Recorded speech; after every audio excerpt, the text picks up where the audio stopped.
Hi hello नमस्ते, स्वागत करते तुमचं मी माझ्या आजच्या व्हिडिओमध्ये। तर आज बाबू मला म्हटला होता की रात्री की मम्मी मला गुलाबजाम खायचे, म्हणजे मोबाईल घेतल्यानंतर तो रेसिपी वगैरे बघतो, तर त्याच्यात त्याने गुलाबजामची रेसिपी पाहिली होती, त्याला गुलाबजाम खाऊ वाटले। बाहेरून आणायला तर परवडत नाही आणि आम्हाला बाहेरून काय आणून द्यायला कोणी नसतं, पण त्यासाठी मी म्हटलं चल ठीक आहे, तू रेसिपी पाहिली तर आपण घरातच बनवू।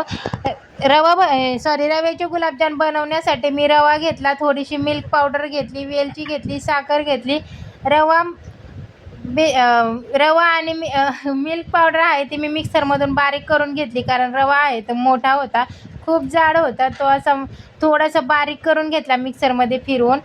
गॅसवरती पातेलं ठेवलं आणि पाक बनवायला घेतला। 3 वाटी साखर घेतली होती मी, 3 वाटेच पाणी पण घेतलं आणि तोपर्यंत मी पाक बनवायला ठेवला। त्यामध्ये पण थोडीशी वेलची कुटून टाकली। नंतर ही मी गाळणीच्या सहाय्याने काढून घेणार आहे। तोपर्यंत 2-3 उकळी आली की मी नंतर ही वेलची आहे ती काढून घेणार आहे आणि थोडीशी साखरेची काळी काळी मळी राहते ती सुद्धा मी काढून घेणार आहे। तर मी आता मिश्रण बनवण्यासाठी गॅसवरती कढई ठेवली आणि त्यामध्ये दूध टाकलं। दूध गरम होईपर्यंत म्हटलं, कारण खवा नाही आहे त्यासाठी मी दुधात हे मिश्रण आहे ते शिजवून घेणार आहे। दुधाला चांगली उकळी आली की ते मिश्रण आहे ते त्याच्यामध्ये टाकायचं। मी त्याच्यात सुद्धा वेलची टाकली होती कारण छान वास येतो। दुधाला चांगली उकळी आलेली आहे, आता आपण हे मिश्रण आहे ते यामध्ये टाकणार आहोत। तर मला तुम्ही फेसबुकवरती खूप भरभरून प्रेम दिलं, तर तसंच प्रेम मला यूट्यूब चॅनलवरती पण द्या, कारण मला सपोर्टची खूप खूप खूप गरज आहे। सध्या मी खूप डिप्रेशनमध्ये आहे। छान असं आपलं मिश्रण आहे ते शिजलं, थंड झाल्याच्या नंतर, म्हणजे जास्त पण थंड होऊन द्यायचं नाही, थोडंसं गरम असतानाच आपण हे असं छान प्रकारे मळून घ्यायचं। मायरा मध्ये मध्ये करते, तिला घेऊन मी सगळी कामं करत असते आणि व्हिडिओची एडिटिंग पण तिला घेऊनच करत असते, त्यासाठी तिचा आवाज इग्नोर करा।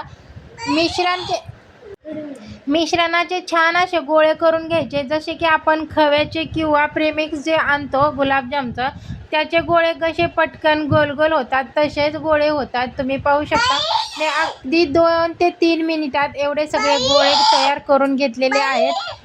गॅसवरती मी कढईमध्ये तूप गरम केलं आणि एक गोळा टाकला।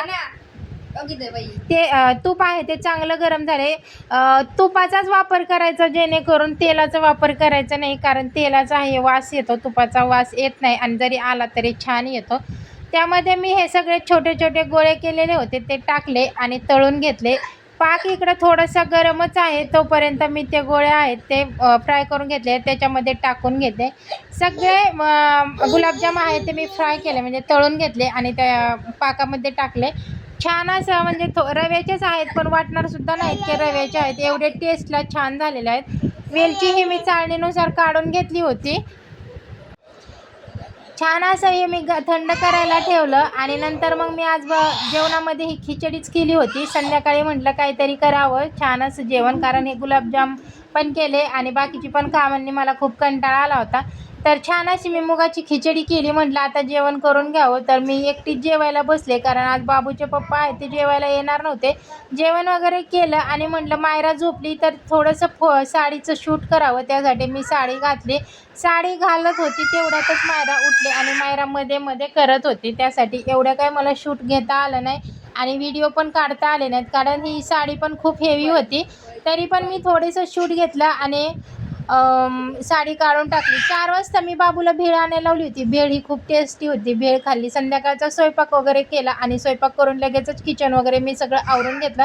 छान असं जेवण वगैरे केल्यानंतर किचन हे रात्रीच फ्रेश करून घेते मी, म्हणजे सकाळी आहे ते फ्रेश वाटतं, नाहीतर किचनमध्ये येऊसुद्धा वाटत नाही। तुम्ही पाहू शकता छान असं किचन वगैरे भांडे वगैरे सगळे मी आज रात्रीच घासून ठेवले, कारण उद्या शुक्रवार होता आणि शुक्रवारचा मला उपवास असतो वैभवलक्ष्मीचा, त्यासाठी मी हे सगळं रात्रीचंच करून घेते।